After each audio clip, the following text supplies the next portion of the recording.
In 1932, the Louisville City Directory listed 154 black-owned businesses along a 7-block stretch of Walnut Street between 6th and 13th. Banks, insurance companies, theaters, jazz clubs, funeral homes, and newspapers, all operating within walking distance of one another. That number had grown from 2 businesses in 1860 to 24 in 1900, to those 154. Growth that outpaced the city around it for 70 years running. Louisvillians called it Louisville's Harlem. Historians today compare it to Beale Street in Memphis, to 125th Street in Harlem. Unlike Tulsa, no mob ever came for it. There was no single night, no fire, no headline. And yet, today, walk that same 7 blocks, and you will find mostly asphalt. Parking lots, stretching where the Lyric Theater and the Mammoth Life building once stood, with Muhammad Ali Boulevard cutting through what's left. 9th Street, 1 block over, still divides this city into 2 different Louisvilles. The story of what happened between 1932 and now is not about a mob at all. Chapter 1. The Falls.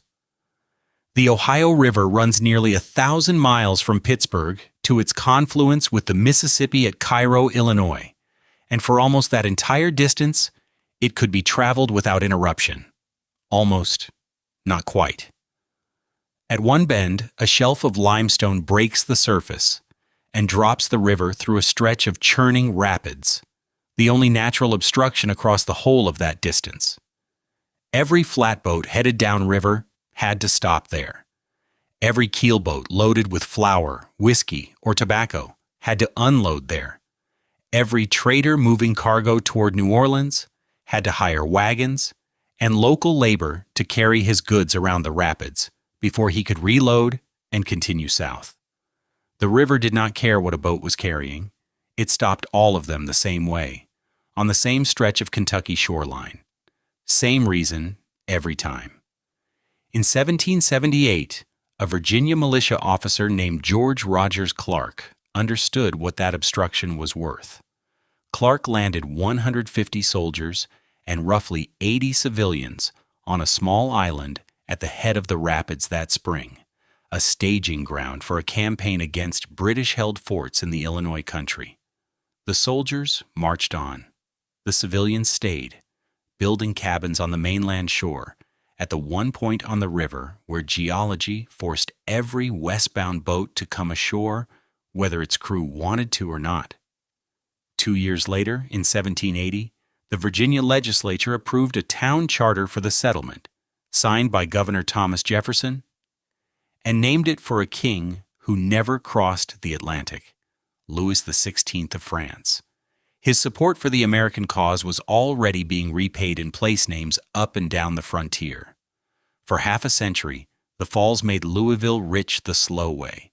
Portage fees, warehousing, wagon crews, the taverns and boarding houses that grew up to feed every waiting boat crew. Then in 1830, the Louisville and Portland Canal opened, cut around the rapids on the Kentucky side, and steamboats could pass the falls for a toll instead of a portage. The city that had grown up forcing boats to stop now profited from letting them through instead. By 1850, Louisville was the 10th largest city in the United States, a metropolis built on a stretch of unnavigable water, and the fees charged to get around it. Not every cargo moved by choice. Through the 1850s, Kentucky slave traders sold thousands of enslaved men, women, and children every year, shipped down the Ohio and the Mississippi to the cotton plantations of the Deep South, where prices ran higher and the labor was harder. Louisville's wharf, the same wharf built to unload flour and whiskey around the falls, became one of the interior South's clearinghouses for that trade. The phrase traders used for a person sold from the upper South into the lower, sold down the river, took its literal meaning from this stretch of water, from families put on boats at this exact landing and never brought back north. In 1832, 2 blocks from that same wharf, a free black man opened Louisville's first black-owned business, a barber shop and bathhouse tucked beneath a downtown hotel, in a city where some of the boats docking outside his door were still carrying people who were not free at all. Chapter 2. Free Men in a Slave City. The barber's name was Shelton Morris. He was a free man of color who had saved enough through years of steady trade to lease space beneath the old Galt House Hotel. And there he opened Louisville's first black-owned business, a barbershop and bathhouse, serving the city's white merchant class by day, 2 blocks from a wharf where other black men and women were still being loaded onto boats bound south. Freedom, in 1832 Louisville, was a status granted on paper and revocable in practice. Morris built a business inside it anyway. He did not stay alone for long. In 1830, the year before his shop opened, Louisville counted 232 free black residents. By 1860, that number had grown to nearly 2,000, the largest free black community anywhere in the upper southwest of Baltimore. Barbershops, groceries, and hauling outfits opened along the same downtown blocks, each one a small, deliberate foothold in a slave state that extended its free black residents almost none of the legal protection it extended white ones. Washington Spradling took Morris's trade and built something larger from it. Spradling was a barber who put his earnings into land, then more land, then buildings standing on that land. In the compounding way real estate rewards patience over decades rather than years. By the 1860s, he was worth more than $100,000 in a city whose courts still classified most black residents as property rather than citizens. Barbering into real estate was, for that generation, one of the only ladders a black man in a slave state was permitted to climb. Spradling climbed it further than almost anyone in Kentucky. The war changed the arithmetic. Freed people came off the farms of rural Kentucky by wagon, on foot, by rail, looking for wages, for churches, for schools, for each other. And Louisville's black population more than doubled between 1860 and 1870. By 1900, the city held the 7th largest black community in the United States, roughly 1 in 5 Louisvillians, supporting 66 black churches, 13 black physicians, and a black home ownership rate higher than any other American city could claim. In 1905, that community built a library. The Western Colored Branch opened in the Russell neighborhood, the first free public library in the United States run entirely by and for African Americans. Its reading rooms staffed by black librarians, serving black patrons in a city that would not let those same patrons through the front door of the main branch downtown. Educator Albert Mazik, who had spent years pushing the city's school board for it, finally got his library. It opened with its own card catalog, its own reading tables, its own quiet insistence that a community intending to stay needed somewhere to keep its own records. None of it happened by accident. A barbershop under a hotel, a fortune assembled one lot at a time, a library built shelf by shelf, book by book, patron by patron. Louisville's black population was raising a city within the city. And the white city around it, watching all of that rise, had already begun, quietly, to draw a line around how far it would be allowed to go. What that line looked like on paper was still to come. Chapter 3. The Map. The line, when it finally appeared on paper, did not begin with houses. It began with rail cars. In 1892, the Kentucky legislature passed the separate coach law, requiring every railroad operating in the state to partition its passenger cars by race, backed by fines for conductors who failed to enforce it. Having drawn that line down the aisle of a train, the state found it simple enough to draw the same line elsewhere. State law reached the theaters next. State law reached the ballparks next.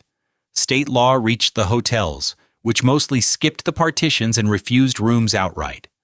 By the turn of the century, Kentucky law touched nearly every transaction a black resident of Louisville might attempt with a white-owned business, and where a family could live was the one frontier the statute books had not yet closed. On May 11, 1914, the city of Louisville closed that frontier too. The Board of Aldermen passed an ordinance barring black families from buying homes on any block where white families held the majority, and barring white families from buying on majority black blocks in return. A law dressed as reciprocity that functioned, in practice, in only one direction, since the city's white blocks vastly outnumbered its black ones. For the first time, where a black Louisvillian's money could be spent on shelter was written directly into the municipal code. Louisville NAACP publisher William Worley decided to break that code in court, and he broke it with a lawsuit built backward. In 1915, Worley signed a contract to buy a lot on a majority white block from a willing white seller, a real estate agent named Charles Buchanan, with one clause inserted on purpose. The sale would close only if Worley could legally occupy the property. When the city ordinance blocked the purchase, Buchanan, the white seller, not the black buyer, sued to force the sale through, arguing the ordinance had stripped him of his right to dispose of his own property as he chose. The case reached the courts not as a black man's claim to a neighborhood, but as a white man's claim to a contract. And that distinction was the entire strategy. It worked. On November 5, 1917, the United States Supreme Court ruled unanimously in Buchanan v. Worley, striking down Louisville's residential ordinance as an unconstitutional restriction on the sale of private property. It stands among the first Supreme Court decisions of the 20th century to rule against a racial housing law anywhere in the country, and it began, without exception, on these 7 blocks. The victory did not hold the line for long. By the 1930s, federal appraisers were drawing new maps of Louisville, color-coded by lending risk, and the Black West End was shaded red. Hazardous, in the government's own word, for a mortgage. No ordinance had to survive for the boundary to survive with it. The map simply moved from the city clerk's office to the banks, and the corridor stayed exactly where the courts had left it, boxed in on every side. Maywan Sembrillo, Maywina Max.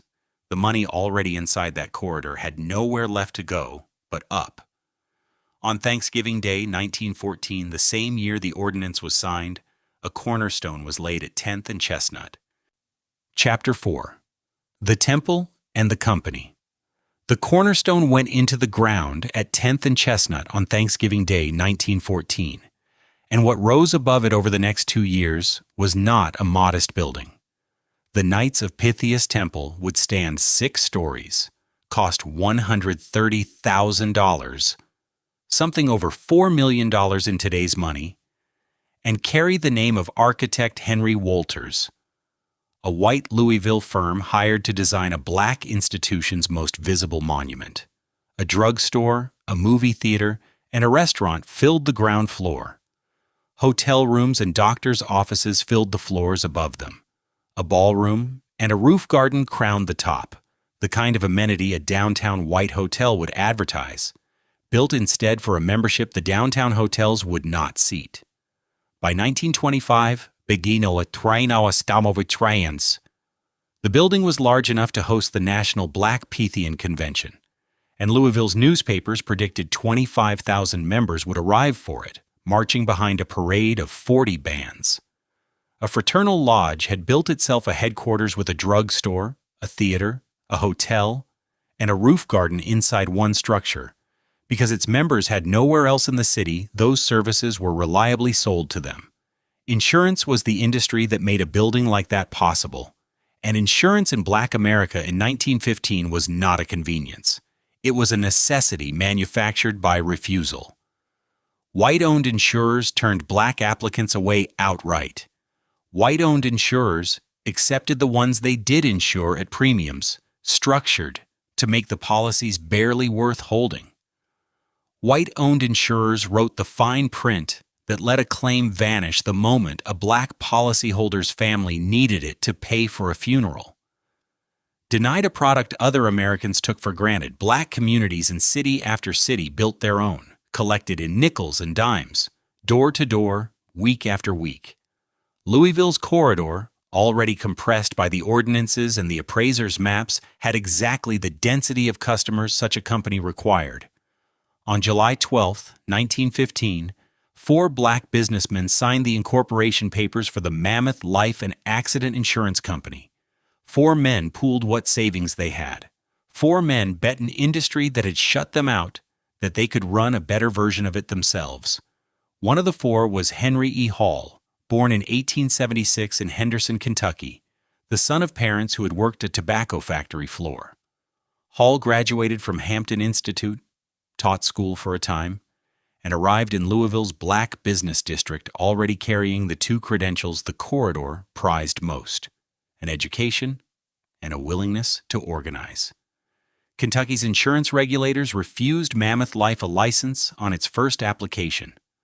Hall and an Alabama-born lawyer named William H. Wright took the refusal to the Kentucky Court of Appeals and won there what the regulators would not grant at the counter.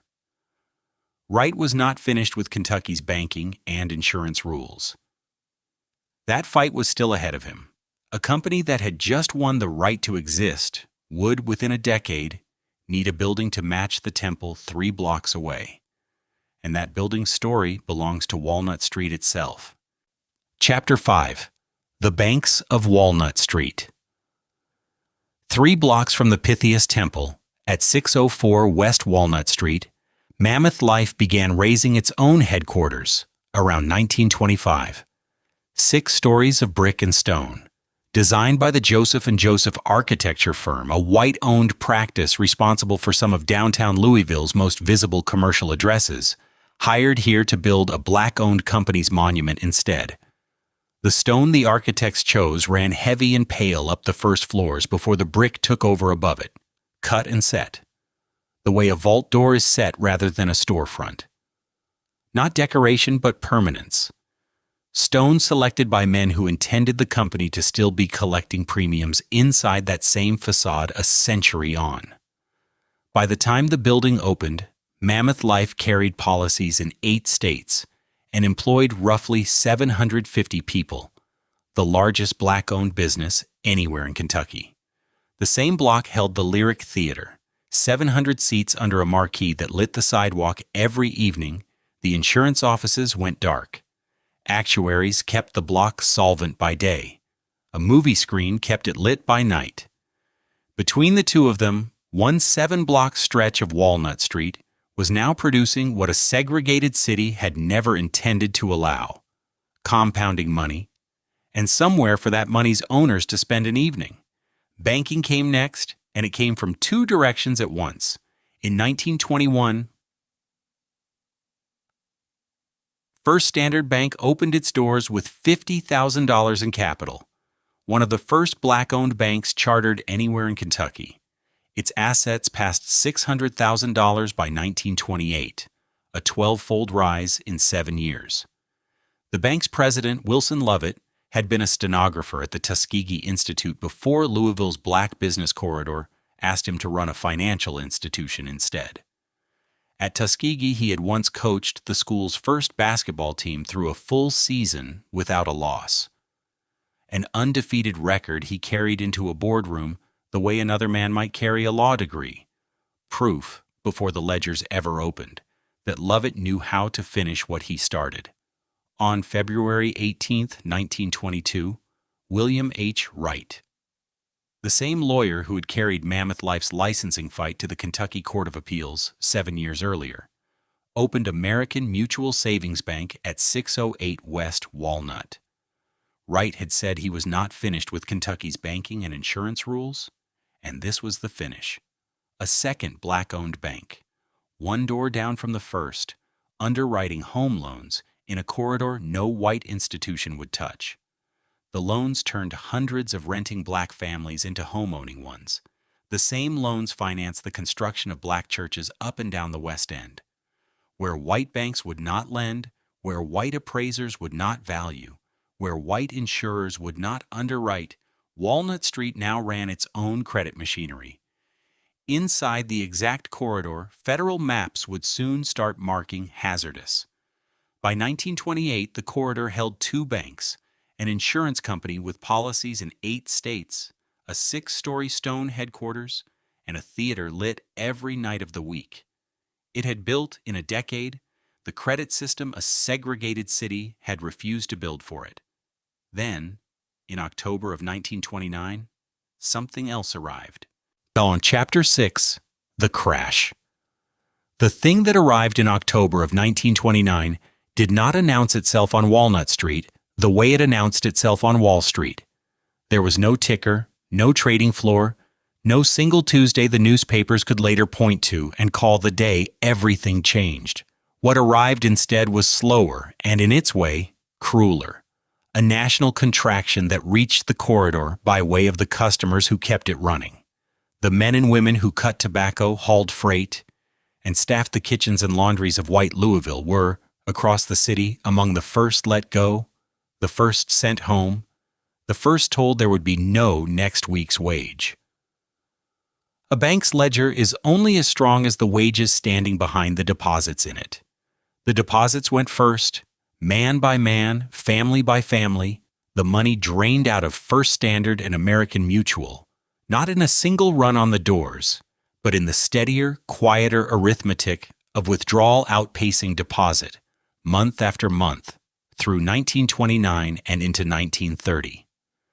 First Standard had taken 7 years to grow its capital 12-fold, from $50,000 to $600,000. It took less than 2 years for the Depression to erase what a decade of Saturdays had built. By the winter of 1930 to 1931, First Standard and American Mutual, the two banks Wilson Lovett and William Wright had built one door apart on West Walnut Street, merged into a single institution, Mutual Standard. In the plainest last measure two failing banks can take, combine what capital remains, and hope the sum outlasts either half alone. It did not. In May of 1931, Mutual Standard Bank closed its doors for good. What closed with it was not a bank. It was the corridor's entire credit machinery, assembled across a decade and erased in a single spring. The savings accounts of families who had never held one before. The home loans that had turned renters into owners. The financing behind the churches those same families had built on borrowed money and Sunday collections, all of it gone.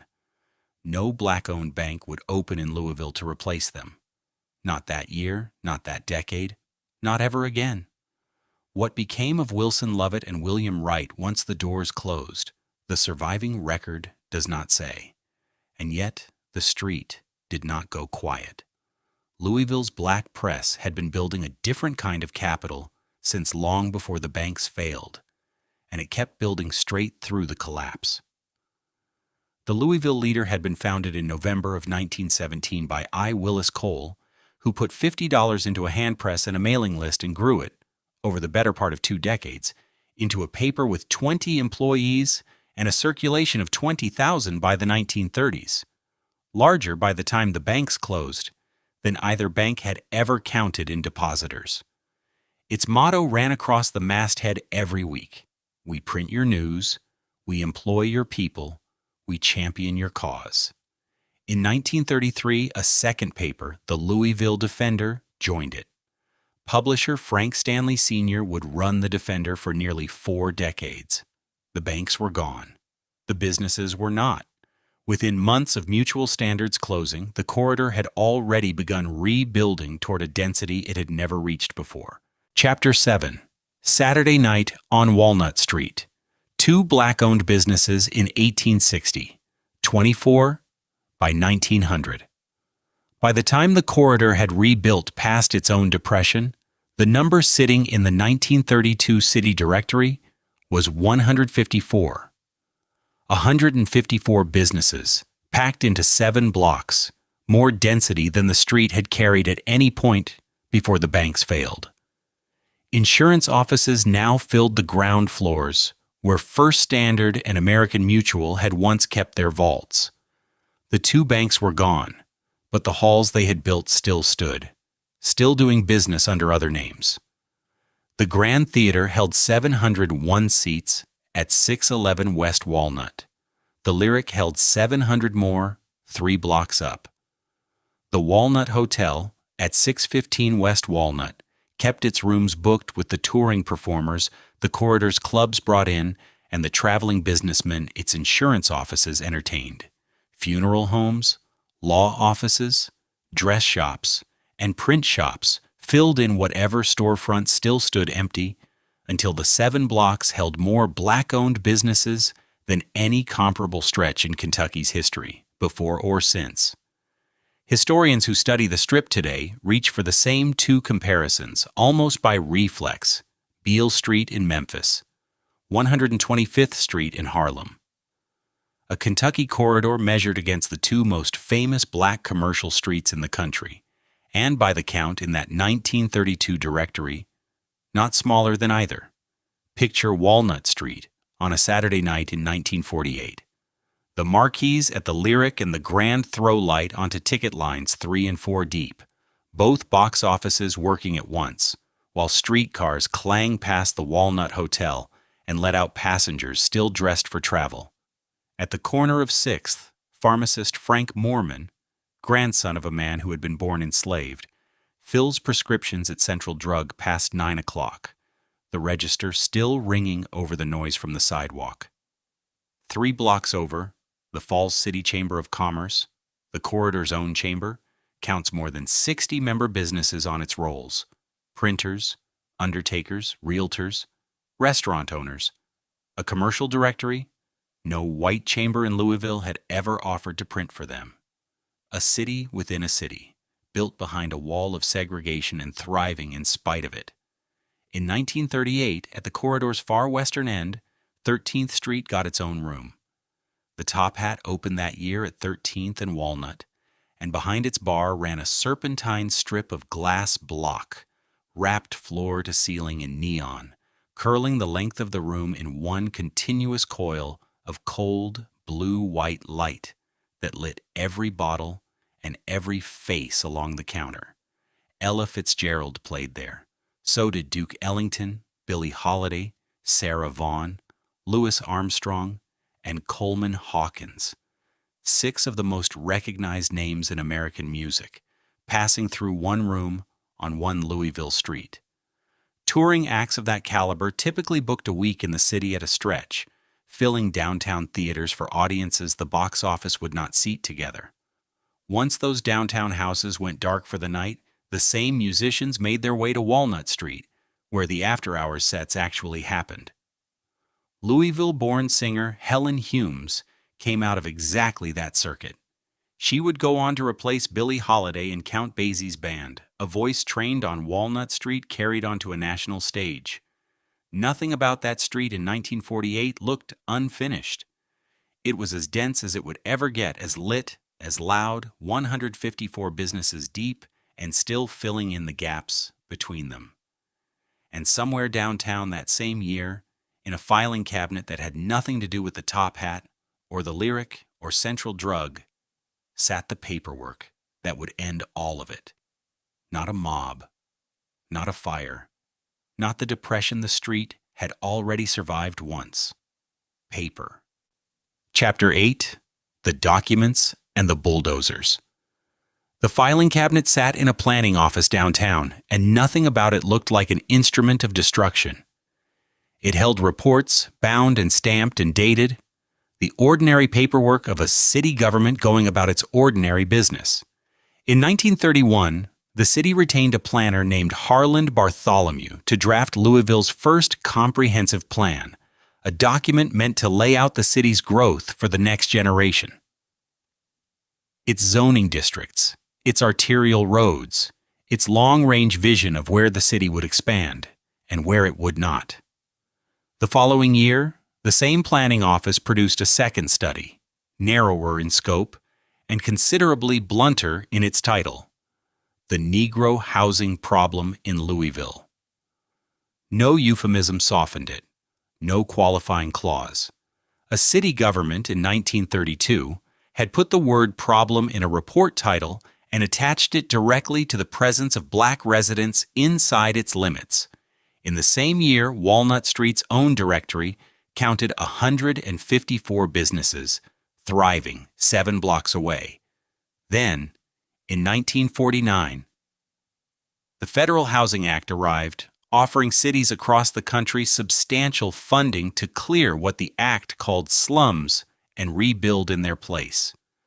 Bartholomew's 1957 revision of the Comprehensive Plan took the offer and gave it an address: Western Downtown, marked for a civic center and a 9th Street expressway, on land that had not asked to be marked for anything. In 1960, Louisville created its Urban Renewal Commission. In 1962, that commission published a plan called Design for Downtown, dividing the central city into 3 clearance zones on a map few residents of Walnut Street ever saw before it was finished. The zone that covered Walnut Street had a name of its own: the Western Civic Center Redevelopment Project. The corridor that had outlasted the Depression on its own credit and its own 2 banks was now a project name, filed in a binder, 3 lines long. None of this arrived as a mob. None of this arrived as a fire. None of this arrived as a single furious night the newspapers could later date. It arrived as a plan, a study, a federal act, a revision, a commission, a zone. Each document narrower and colder than the last, each one filed by a city government acting entirely within its own authority, funded in substantial part by the federal government, whose money made the clearing affordable in the first place. The money came from Washington. The bulldozers were Louisville's own. The West Downtown project targeted 987 structures for removal. Half of them were already demolished by 1965, 4 years after the plan was signed. 7 blocks and more than 100 buildings between 6th and 13th came down, taking upward of 150 businesses with them. Insurance offices, dress shops, print shops, law offices, whatever had filled the gaps in the 1932 directory. The Grand Theater's 701 seats came down. The Walnut Hotel's rooms, once booked solid with touring performers, came down. The Hall's First Standard and American Mutual had built and lost to the Depression 30 years earlier, still doing business under other names, came down too. Study after study, conducted in the decades since, has found black neighborhoods across urban America were roughly twice as likely as white ones to be designated blight and cleared. By the end of the 1960s, the 8 blocks of Walnut Street and most of what surrounded them were flat ground. The Depression had taken the banks and left the buildings standing. The bulldozers took the buildings. Years later, a former mayor of Louisville would sit for an interview and say, on the record, what no planning document had ever needed to say out loud. Chapter 9. The Quiet Part. The motive, as they told me, was to drive the Negro back from the central area, former Mayor Charles Farnsley said, years after he had left office. They felt that way, downtown wouldn't become the Black Belt. He said something else in the same interview, later, without softening it any further. Urban renewal was called Negro removal by the Negroes, and that's what it was. It almost always tore down the homes of black people or poor people. No planning document had ever needed to put it that plainly. Farnsley did.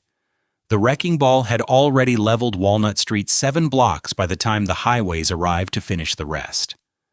The downtown section of Interstate 65 removed 315 buildings and displaced more than 300 families. The West End Expressway and the approaches to the Sherman-Minton Bridge removed nearly 1,000 more buildings and displaced 870 families beyond that. Between the 2 projects and the smaller clearances that rode along with them, the low-end estimate for expressway displacement in Louisville runs to nearly 5,000 people, a population larger than the entire free black community Louisville had counted in 1860, cleared out a second time by a different instrument. The families did not vote on the routes. The engineers drew the lines, and the lines went where the land was cheapest to take. The instrument everyone had actually been warned about was never built at all. Bartholomew's plans called for an elevated expressway running the length of 9th Street. a wall of concrete on stilts sealing the West End off from downtown. It never went up. Instead, the city simply widened 9th Street itself. 6 lanes. Heavy with through traffic, engineered to the same federal guidance planners had been following since the 1930s, that a sufficiently wide traffic artery could seal off a district marked undesirable as completely as any elevated wall could. The wall was never a wall. It was a road, and the road did the job anyway.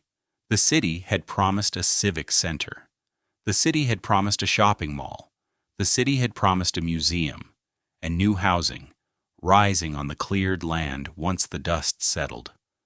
Almost none of it came. What rose instead was the Mazzoli Federal Building and acre after acre of surface parking, flat and empty most hours of the day, ringed by chain link where a store window or a bank counter used to be, one lot of which, decades later, would become Martin Luther King Jr. Park.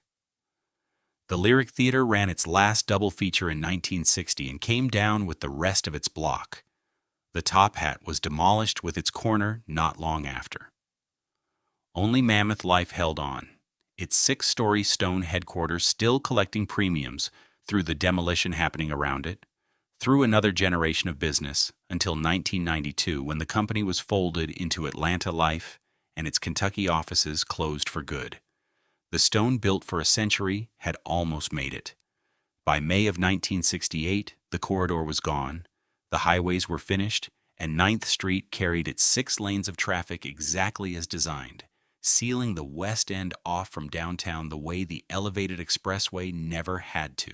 Something was already building in the sealed-off blocks on the other side of it, something no planning document had accounted for, and it would not stay quiet much longer.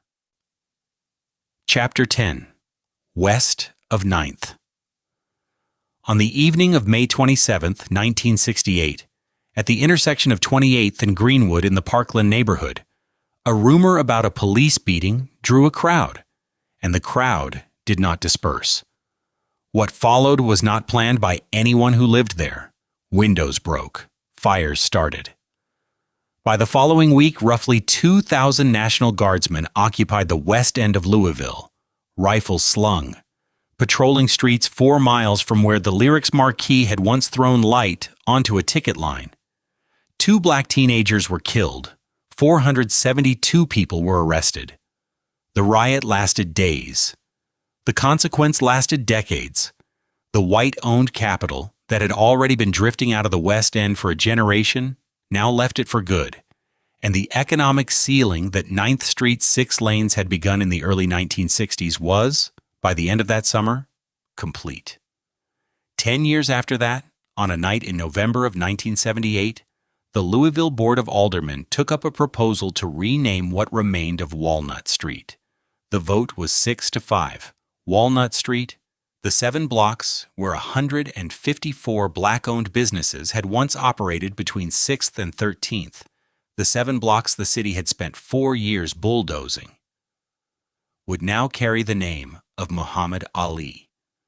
Ali had been born in Louisville in January of 1942 and had grown up at 3302 Grand Avenue, inside the same West End the aldermen were now voting on, taking up boxing at the age of 12 after someone stole his bicycle. The city had cleared the corridor.